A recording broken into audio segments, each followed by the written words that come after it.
तो बच्चों, आज हम हिंदी सेकंड पार्ट 3 का अभ्यास कार्य आरंभ कर रहे हैं। पाठ का अनुवाचन समाप्त हो चुका है, पेड़, पशु और मनुष्य। तो आज उसका हम अभ्यास कार्य एक शब्द में उत्तर। तो आप प्रश्न अपनी किताब से देखेंगे, उत्तर मैं यहाँ लिख रही हूँ। पहले का उत्तर है बच्चों,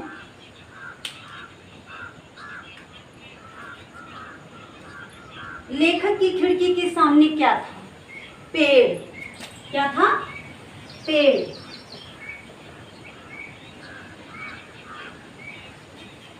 दूसरा है, शास्त्र और विज्ञान वृक्ष को क्या मानते हैं? सजीव।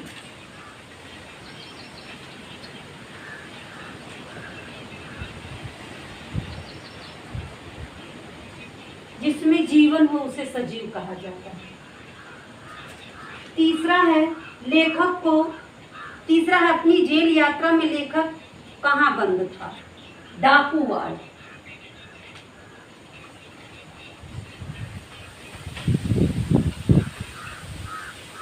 डाकूवाड़। जिसमें जीवन और गति दोनों है वह क्या है? पशु।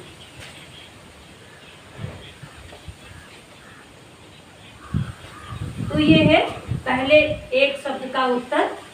अब आपका दूसरा अभ्यास है, खा है आपका विस्तार से प्रश्न उत्तर, जिसे हम बाद में करेंगे। अब गा मैं आपको करवाने जा रही हूँ। सही पर सही और गलत पर गलत का निशान लगाना है। तो गा आप देखेंगे।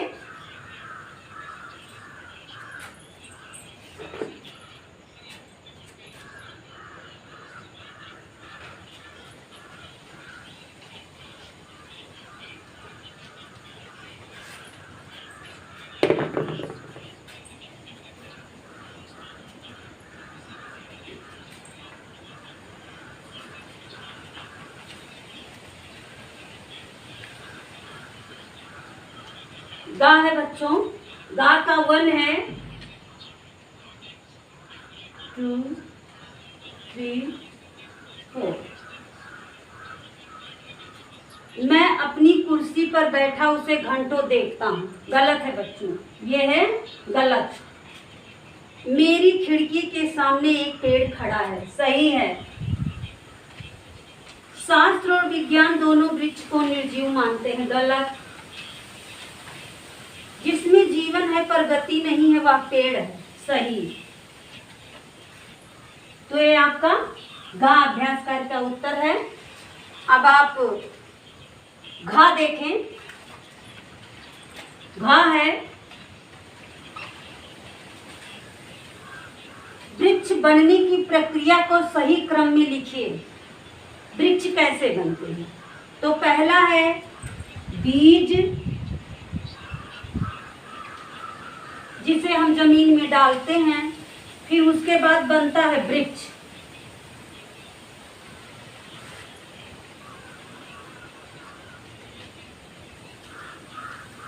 वृक्ष, फिर पत्ते, फिर फूल, फिर फल। तो इस तरह से वृक्ष बनने की प्रक्रिया को सही क्रम में, इस तरह से वृक्ष तैयार होते हैं। पहले बीज, फिर वृक्ष, फिर पत्ते, फिर फूल, फिर फल।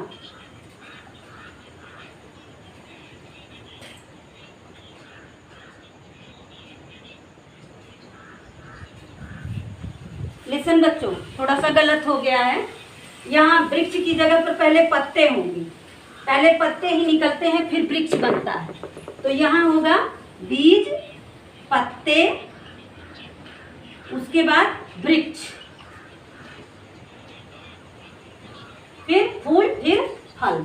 इस तरह से पहले बीज जब बाहर आता है तो उसमें सबसे पहले पत्ते ही निकलते हैं उसके। धीरे धीरे वो पत्ते ऊपर आते हैं, तब तना मोटा होकर के वृक्ष बनता है। वृक्ष के बाद उस पर फूल आते हैं, फूल में ही फल लगता है। इस तरह से एक वृक्ष संपूर्ण रूप से तैयार होता है। आप अपने घर में तुलसी का पौधा लगाने के लिए क्या क्या करेंगे? ये लिखेंगे 5 वाक्यों में। आप अपनी कॉपी में अभ्यास कार्य करेंगे 5 वाक्यों में, आप स्वयं करेंगे।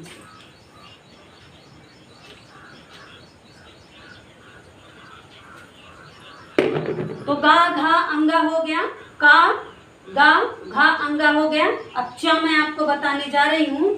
चा है विशेषण विशेष पृथक कीजिए, विशेषण विशेष पृथक कीजिए। अभ्यास चा विशेषण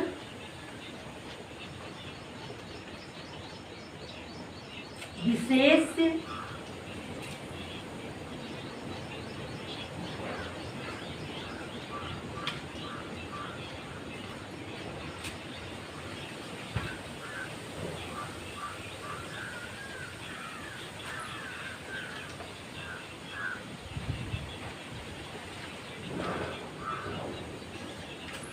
विशेषण विशेष से पृथक करें। तो बच्चों शब्द यहाँ है, पहला है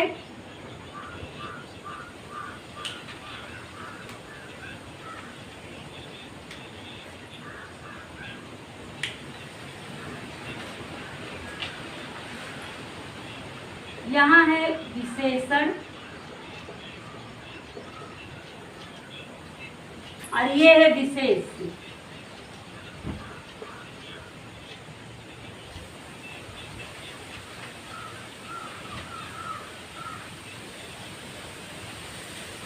यहाँ है शब्द।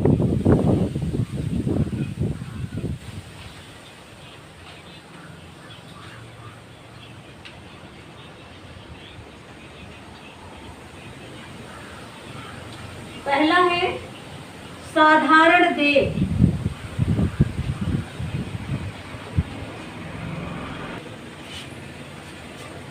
साधारण देह। दूसरा है काली मिट्टी,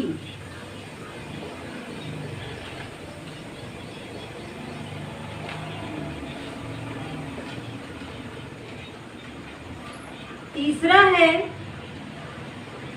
हल्की किरण,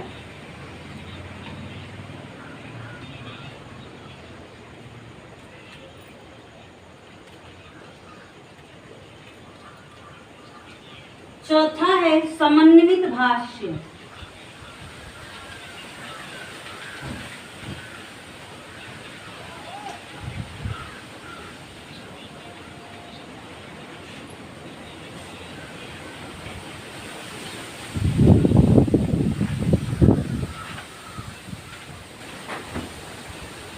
समन्वित भाष। अब इसमें से इस शब्द से बच्चों विशेषण और विशेष अलग करके लिखना है। आपका यही पूछ रहा है चा के अभ्यास कार्य में कि विशेषण विशेष से पृथक करें। पृथक का मतलब होता है अलग। तो यहाँ विशेषण विशेषता बताने वाले शब्द, विशेष जिसकी विशेषता बताई जाए। विशेषण किसे कहते हैं? संज्ञा सर्वनाम की विशेषता बताने वाले शब्द विशेषण कहलाते हैं। विशेष किसे कहते हैं? जिसकी विशेषता बताई जाए। बच्चों ग्रामर में आपने ये पढ़ा होगा कि जैसे सेब लाल है तो सेब क्या है? विशेष, और लाल क्या है? विशेषण। तो इसी तरह से इसमें से देह जो है, देह की विशेषता बताई जा रही है। तो ये देह साधारण है तो साधारण विशेषण हो जाएगा और देह विशेष से हो जाएगा। तो यहाँ है साधारण। तो बच्चों साधारण क्या है? विशेषण, और देह क्या है? विशेष। जिसकी विशेषता बताई जाए वह विशेष से है। यहाँ है काली। काली क्या है? विशेषण। मिट्टी की विशेषता बताई जा रही है कि मिट्टी काली है, तो मिट्टी काली की होली मिट्टी विशेष से हो गया और काली विशेषण हो गया। तो मिट्टी।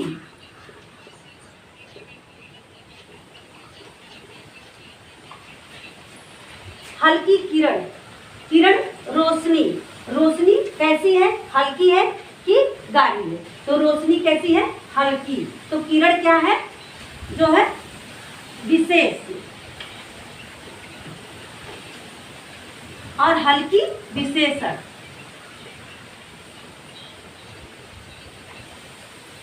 समन्वित भाष्य, भाष्य जो है वह विशेष्य है।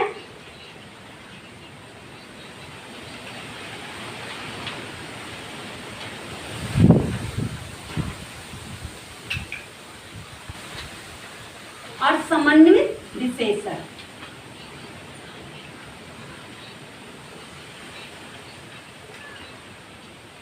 तो इस तरह से बच्चों आपका विशेष और विशेषण अलग हुआ, चा अभ्यास कार्य भी संपूर्ण हुआ। अब आपका है छा।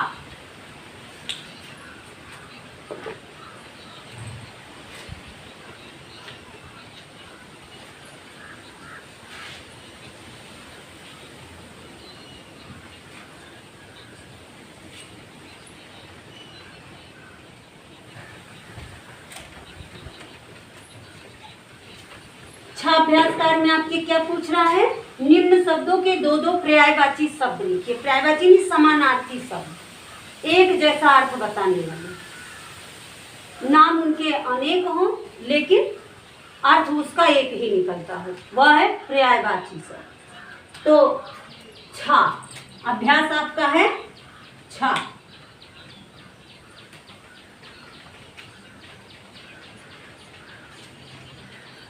पर्यायवाची शब्द।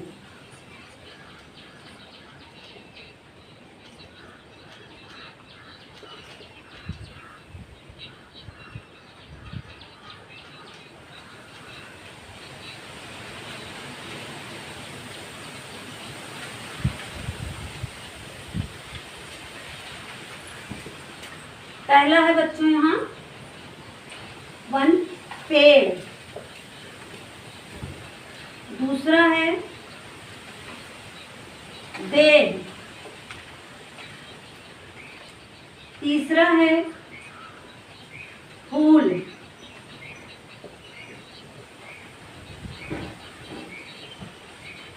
चौथा है सूर्य।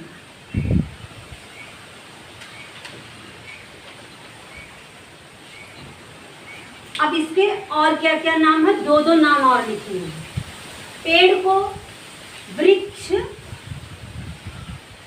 और विटप कहते हैं। विटप, तरु भी कहते हैं, तरुवर भी कहते हैं। तो वृक्ष और विटप, क्योंकि यहाँ दो ही पूछ रहा है इसलिए मैं दो दो ही लिख रही हूँ। देह शरीर, काया शरीर, काया।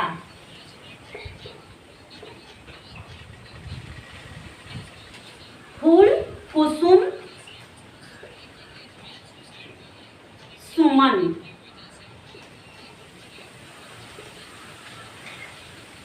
सूर्य सूरज, रवि। ये है आपका पर्यायवाची शब्द। पेड़ को और क्या क्या कहते हैं? इसके नाम जो हैं वो पर्यायवाची शब्द कहलाते हैं। ये है वृक्ष विटप, देह का है शरीर काया, फूल का है कुसुम सुमन, सूर्य का है सूरज रवि। तो आपका छा भी अभ्यास कार्य संपन्न हो गया। अब आप जा देखिए।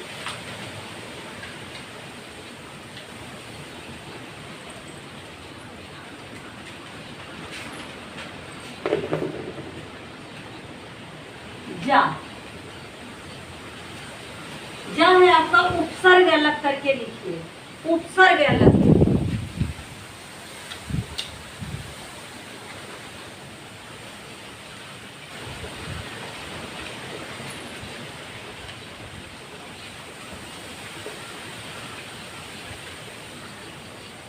उपसर्ग अलग करें। पहला है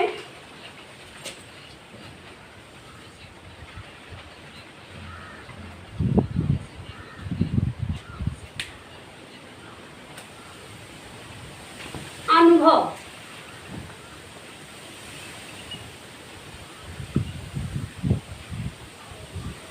दूसरा है अनुदिन।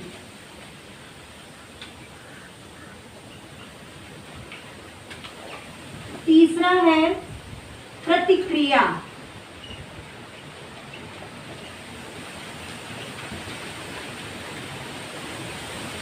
चौथा है अवरोध।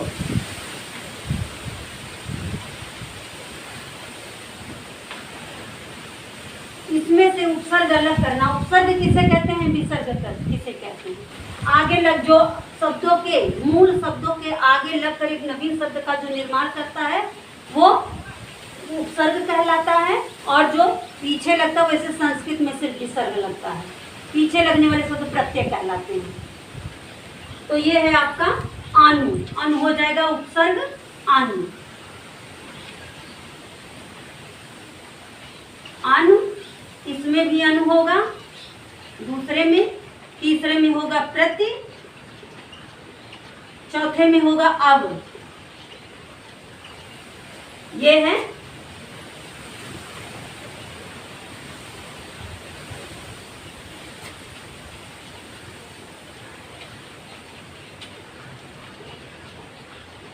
अब। आनु, आनु, प्रति, अब। ये आपका उपसर्ग अलग हो गया। तो बच्चों आपका ये इस पाठ का अभ्यास कार्य संपन्न हुआ। सिर्फ प्रश्नोत्तर बचा है जिसे मैं आपको कल लिखवाऊंगी। तो आज के लिए बस इतना ही। इसे कॉपी में लिख करके अच्छी तरह से याद करें। धन्यवाद।